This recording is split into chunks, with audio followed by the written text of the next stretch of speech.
All right, so this is going to be our walkthrough for the homework assignment titled Even More Optimization and Related Rates. So we're going to start off with one that's similar to one we did in the notes. Right, we've got an open top box that's being constructed by cutting off the corners from a 14 by 30 inch rectangular piece of cardboard.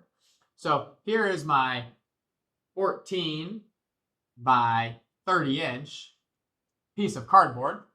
Right? We're going to cut off the corners. So we're going to make some little flaps here. Right? When I cut off these corners, right, I'm going to note that this entire distance is 14. And same with that being 30, because I'm just going to erase these little flaps. So we can see that once we erase these, we should be able to fold this up into a box that has an open top. Well, how much did we cut off? We cut off X from each of those corners. Right? So those are just little congruent squares that are X units by X units. And so as we fold this up, we should note that this length here now is 30 minus 2x, because I cut off x on each side. And this length right here should be 14 minus 2x, which means that the volume of this should be 30 minus 2x times 14 minus 2x times x for the height, because I'm folding them all up, and they are x by x squares. If I distribute all this out to simplify this equation down, we're going to end up with a positive 4x cubed, right? Because negative 2x times negative 2x times x is 4x cubed. We're going to end up with a negative 88x squared. Right? We got 30 times negative 2 and negative 2 times 14. That's 28 and 60. So that's going to be 88. And then 30 times 14 is 420. So that'll be plus 420x. So here is our volume function. We just want to maximize this volume. So we'll take the derivative, giving us 12x squared minus 176x at the 88 times 2 plus 420. We're going to set that equal to 0 because it's never undefined. And then I think those are all divisible. It seems like those are all going to be divisible by 4.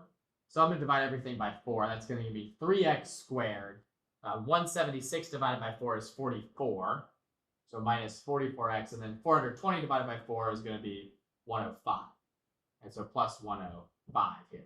We'll set that equal to 0 and hope that this factors really nicely with a 3x and an x here. And they're both going to need to be negatives because we have a negative 44x there with a positive 105. The options to multiply to make 105 looks like the most reasonable thing is going to be 35 and 3. So I'm going to put a 35 here and a 3 here. And 35 times 1 and 3 times 3 is 9. That does give me 44 in the middle. So when I set that equal to 0, we get x equals 35 thirds and x equals 3. So we definitely are not going to use 35 thirds because, that's already almost 12. And I certainly cannot cut off more than 12 from each side because I only have 14 inches to begin with on the side, right? So we're not going to use this. But x equals 3 does make some sense. So what we'll want to do is prove that this is actually a maximum. And so we'll do that by taking a second derivative, v double prime. V double prime should just be 24x minus 176. And if I evaluate that at 3, I think we can see that that value is most definitely going to be a negative value. And so that tells us that this is concave down on that interval, which tells us that this is a max when x is 3 inches. Right? So the square should be 3 inches by 3 inches.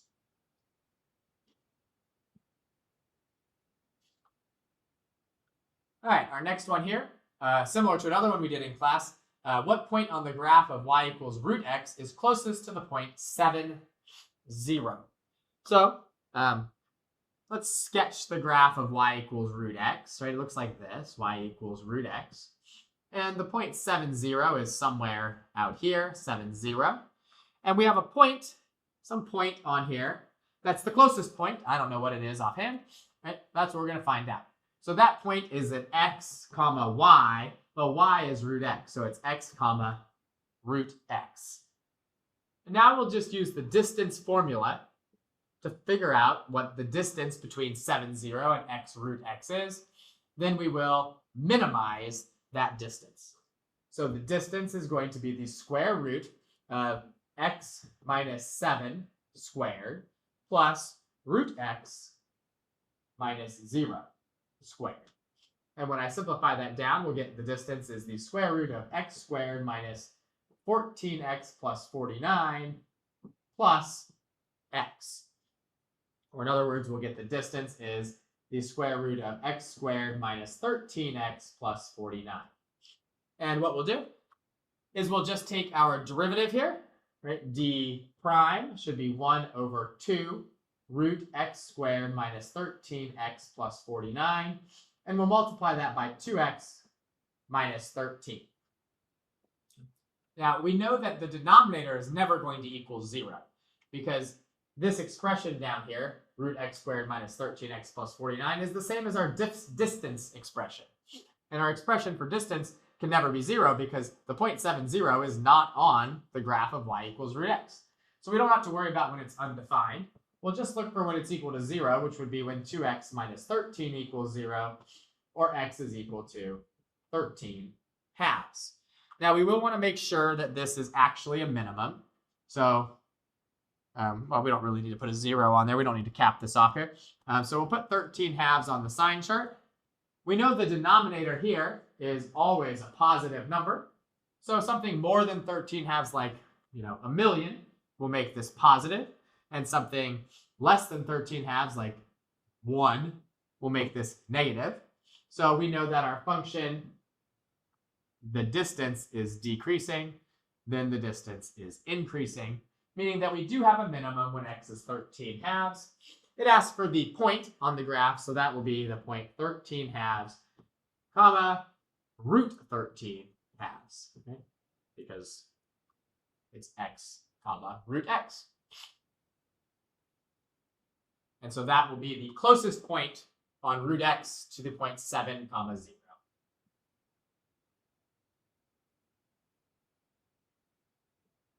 We had a problem similar to this in one of the other homework assignments, right, where we had 2 vertical poles. One was 16 feet this time, and one's 24 feet.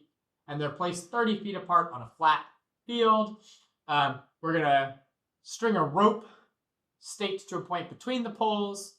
And we want to know how far from the 16-foot high pole should the stake be placed to minimize the amount of rope. So we'll draw our picture. Here we've got 16 feet here.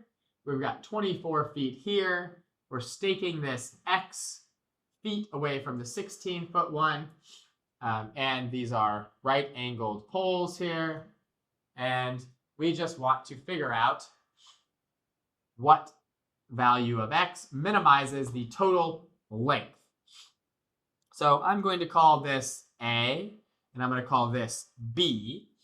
And if the entire length here, the entire length is 30, then this chunk here is going to be 30 minus x.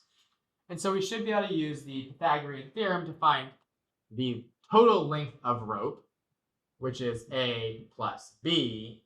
It should be the square root of x squared plus 16 squared plus the square root of 30 minus x squared plus 24 squared. And so we'll simplify this down a little bit. Our length should now be the square root of x squared plus 16 squared is 256. And then plus the square root of 30 minus x squared plus the 24 squared. So 30 minus x squared is going to give me x squared plus 60, or sorry, not plus, minus 60x plus 900, and then we're going to add to that 24 squared. Well, 24 squared is 576, so 576 plus 900 is going to be 1476. And so now we will be ready to take our derivative. So L prime is going to be 1 over 2 root x squared plus 256 times 2x plus 1 over 2 root x squared minus 60x plus 1476 times 2x minus 60. And those can both be simplified, right? We can get x over root x squared plus 256, and we can get plus x minus 30 over root x squared minus 60x plus 1476. And so now we just need to go about solving for when this derivative is equal to 0 or when it's undefined. Now, it's never undefined because those lengths of rope are never going to equal 0. So, I mean, we could check the endpoints. We should check the endpoints because we do have a closed interval, right? We could stake it directly below point A, but that's not going to be our minimum. We'll see that when we do our sign chart later on. So what we need to do is we need to first get a common denominator here. So I'm going to multiply the first one by root x squared minus 60x plus 1476 over itself. And then the second one by root x squared plus 256 over root x squared plus 256. So we're going to need a new page for that for sure, right, to be able to do this. If you had a calculator, you just do this with your calculator. You just set that equal to 0.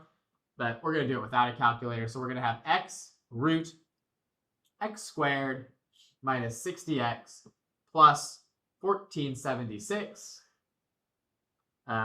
plus x minus 30 times root x squared plus 256.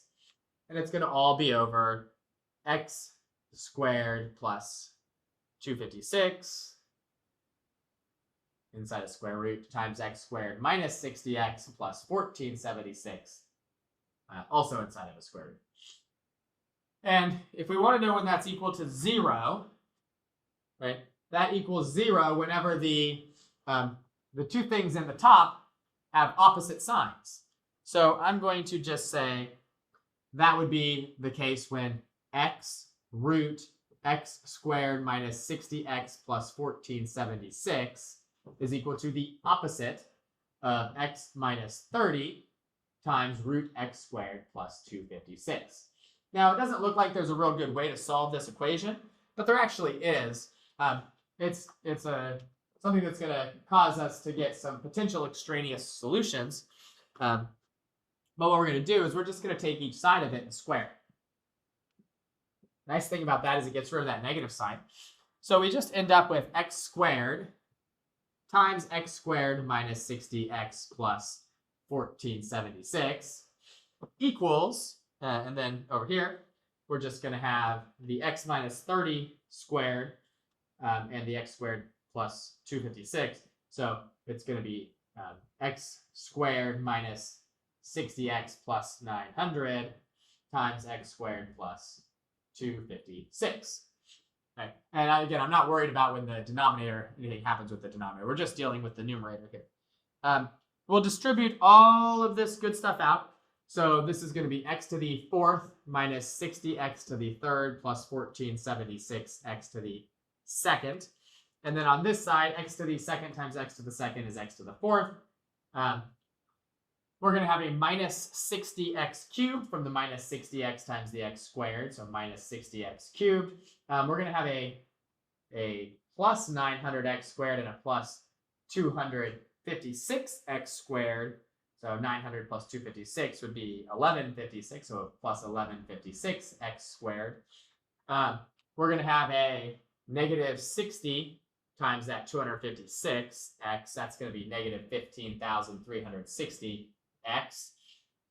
And then we're going to do 900 times 256, which is 230,400.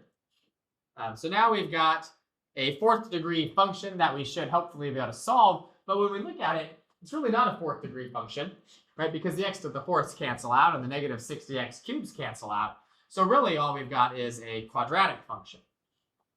So 1476 minus 1156 just gives us 320x squared.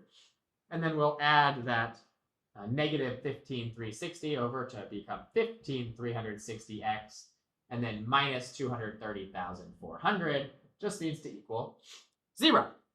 And so then we'll see if there's any common terms. And actually, conveniently, these all look like they divide by 320 pretty obviously, right? So just divide everything by 320 gives you x squared plus 15,360 divided by 320 is just 48, so 48x. And then negative 230,400 divided by 320 is just going to be minus 720. So now we've got a relatively straightforward quadratic to solve. It's just going to be x and x for our two pieces. A lot of things that multiply to make 720, but the one that works is minus 12 and plus 60, right? Which gives us, a positive 48x in the middle, and it does give us that negative 720 at the end. So that gives us x equals 12 and x equals negative 60. Obviously, negative 60 makes absolutely no sense, right? In the context of this problem, but x equals 12 makes great sense, right? So we want to be 12 feet away from that pole. And we got to make sure that this does make our distance at a minimum. So we'll make a sign chart for our derivative. I think I called it, did I call it L? Yeah, I called it L, so the length of the rope. So L prime for our sign chart, and 12, we'll cap it off at 0 over here. If we put in something like 1 into our derivative, and let's just look at, where's a good place to look at our derivative from? Let's look at this one right here. This is also our derivative, right? So if I look at 1 there, I'm going to have a positive thing in the denominator. And if I put in 1, I'm going to have a square root of 1 minus 60 plus 1476. And then I'm going to subtract from that 30 times the square root of 257. And so that looks like that's going to be, negative 29 times the square root of 257, which looks like that's going to come out to be a negative value. And then, so L is decreasing. And then if we put in something more than 12, that ends up becoming a positive value. And so our length increases. So 12 feet away from that first 16-foot pole is where our minimum will occur.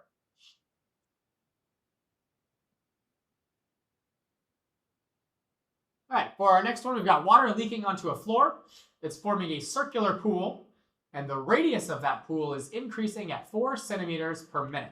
So, we're talking about the area. How fast is the area increasing? So area is just pi r squared for a circle. And so we want to know how fast that's changing. So dA dt should just be 2 pi r dr dt. Right, this being a related rate question here. So the radius is increasing at 4 centimeters per minute. So that's dr dt is 4. Right, and we're interested about when the radius is 5. So we'll just find dA dt by plugging those in. 2 pi times 5 times 4, which ends up giving us 40 pi centimeters squared, because it's area, per minute. So nice easy one there after the long one before it. We got 3 more to go. We got oil spilling out of a ruptured tanker. It's spreading in a circle on the surface of the ocean. Again, another circle one. So the area of the spill is increasing at a rate of 9 pi cubic square meters per minute. So that's our dA dt. dA dt is 9 pi. We're interested in dr dt when the radius is 10 meters. So we're just going to use the same exact process actually as the last one. Area is pi r squared, so dA dt is 2 pi r dr dt. We'll plug in our dA dt of 9 pi. We've got 2 pi times the radius of 10 times dr dt, and we'll just solve for dr dt. The pi's will cancel out, and we just end up with 9 over 20 meters per minute.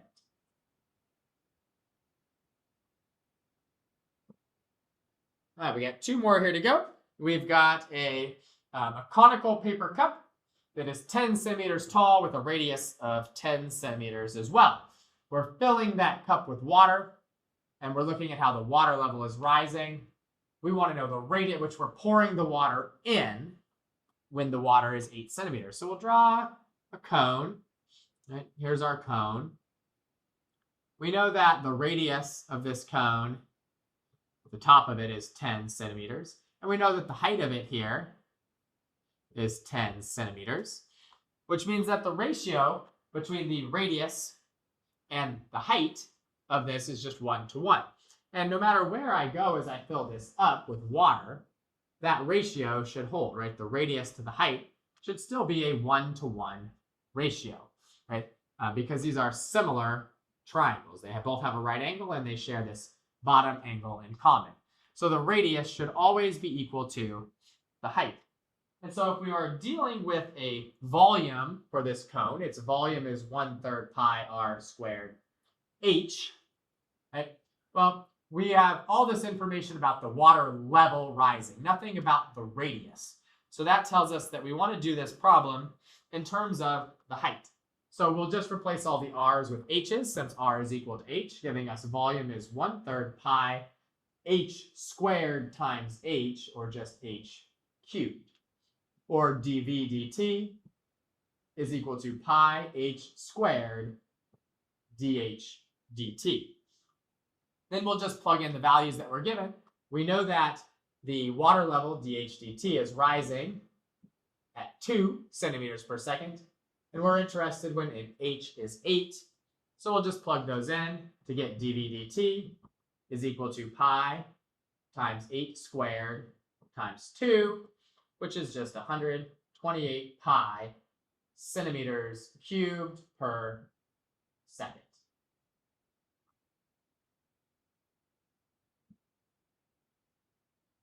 And here is our last problem, very similar to one that we did in one of the other homework assignments. This time we have a 7-foot tall person walking away from a 20-foot tall lamp post. So again, just like the last time, this is not going to be to scale. We've got a very tall person walking away from this lamp post. We've got right angles here. Right? The person stands straight up, and the lamp post is going straight up vertically. And we want to know at what rate is the length of the person's shadow changing, right? So their shadow is going to be just this, which we'll call y. This x is the distance that they've walked away from the lamp post, right? So we'll call that x. And we've got 20 and 7. So we've got similar triangles here, just like the last one. So we can set up this ratio, right? This ratio is the x plus y, the length of the entire base of the big triangle, to the height of that triangle, should be equal to the length of the smaller right triangle, y, to 7. Or in other words, we could cross multiply and get 7x plus 7y is equal to 20y. Or even better yet, 7x equals 13y. It doesn't get much easier than that there. We'll just take our derivative, 7 dx dt is equal to 13 dy dt. dy dt is what we're looking for, right? Because that's the length of the shadow.